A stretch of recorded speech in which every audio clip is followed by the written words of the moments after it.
This week's parasha opens with a pasuk that is deceptively simple and yet is anything but simple.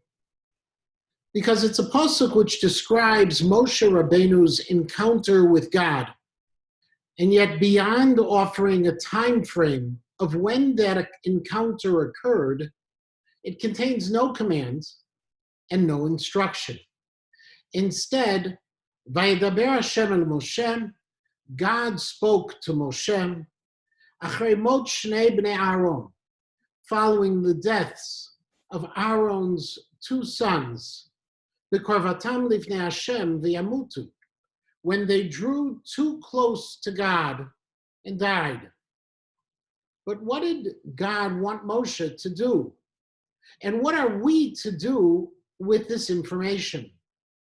It seems as if the answer is nothing, because the very next pasuk reports on yet another encounter, Vayomer Hashem el Moshe, but this time it's with a purpose.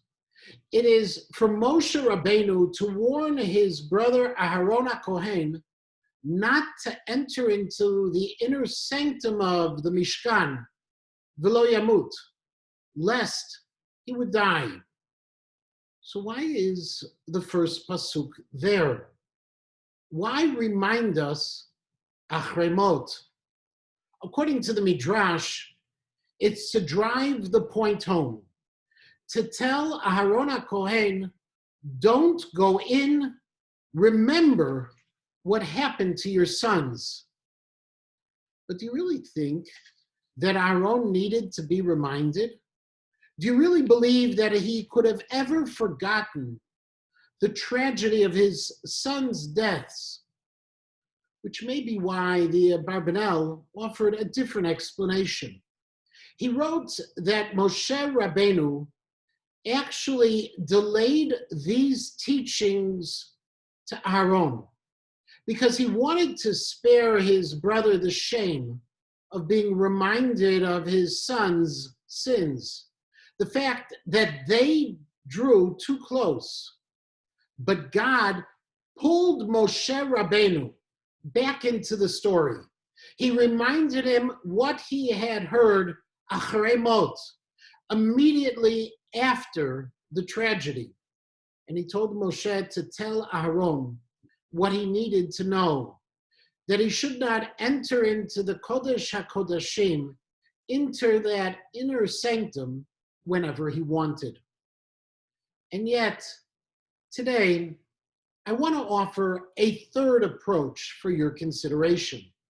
An approach based not only on the first command Aharon received, but on the entire set of commands contained in the opening paragraph of Achrei mot, the role that Aharon HaKohen would play on Yom Kippur, and the fact that all of this God said had to be conveyed El Aharon Achicha, to your brother Aharon. What other Aharon was there? Why did God add the word Achicha?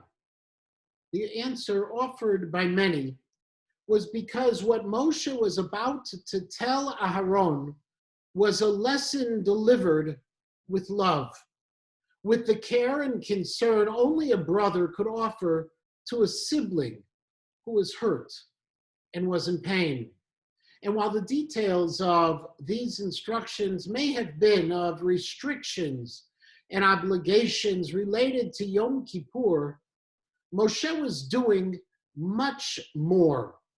He was laying out for Aharon, and by extension for all of us, how to deal with loss and with pain.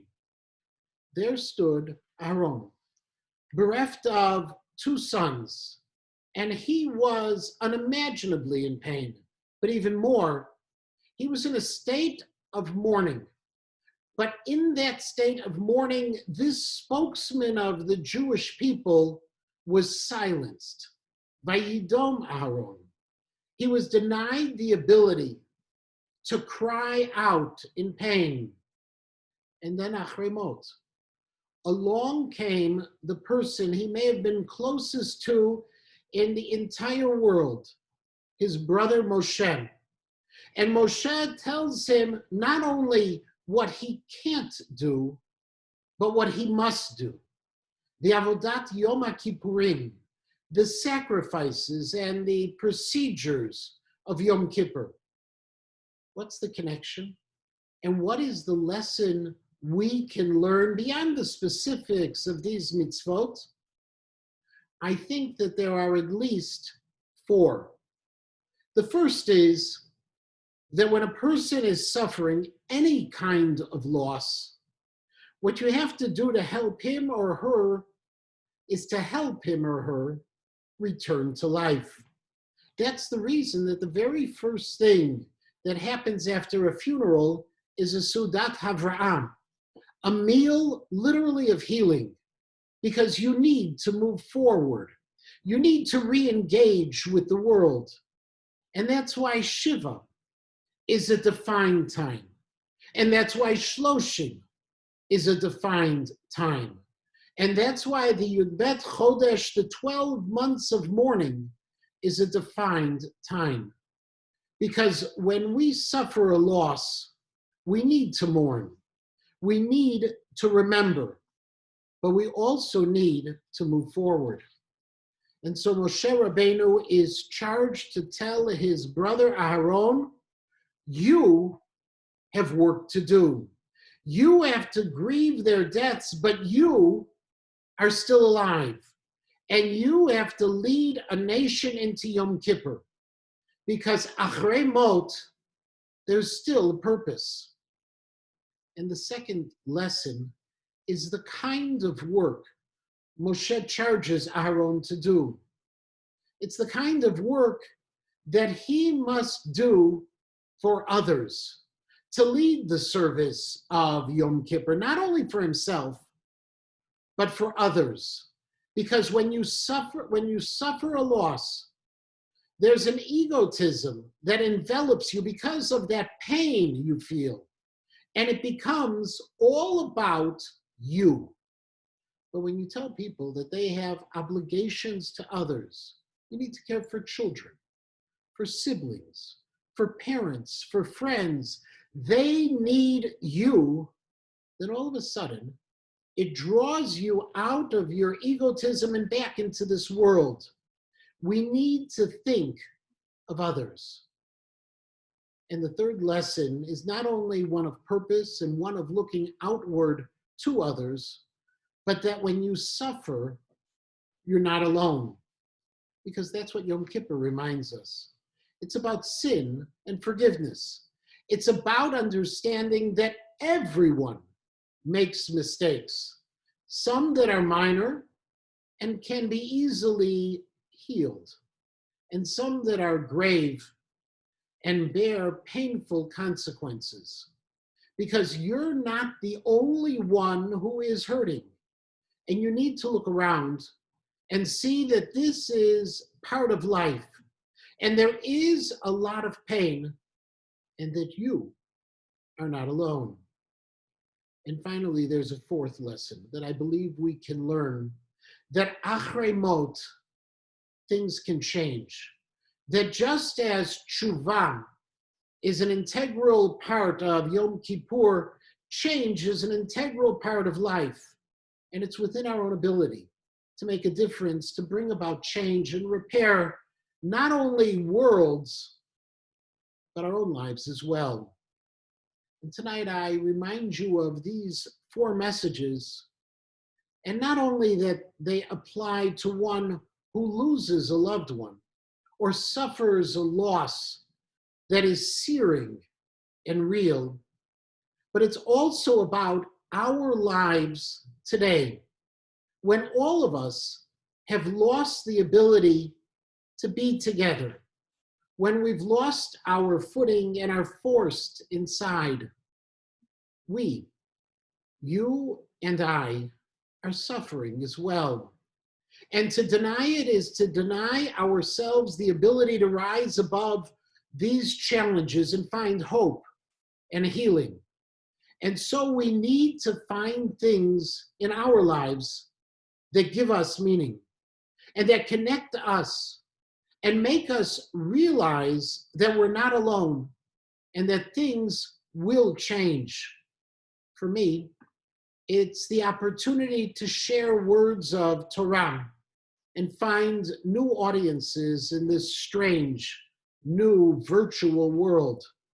It's about bringing together all of the CRC shuls, all of these shuls in our community, to create a special Shavuot program that you'll be hearing about. A program of learning, of teaching, and of celebrating together. Go to crcweb.org/Shavuos and see what I mean. And it's about working with rabbis across the spectrum of Orthodoxy to try to keep everyone safe and knowing that even when we fail, and we have, we will try again together. And it's even about the joy of special programs, both at KINS and at the Academy, knowing that I can help others find simcha from within the challenges of today. Achrei, when something you cherish is taken away, life is not over, but it is different. And sometimes it needs someone to reach out with some brotherly love and help you find your way. That's what God told Moshe Rabbeinu to do, to take his brother Aharon and help him move forward with purpose, with community, with change, and with others. And that's what we have to do. We have to help each other move forward in strength and with health and with joy and with purpose. Shabbat Shalom.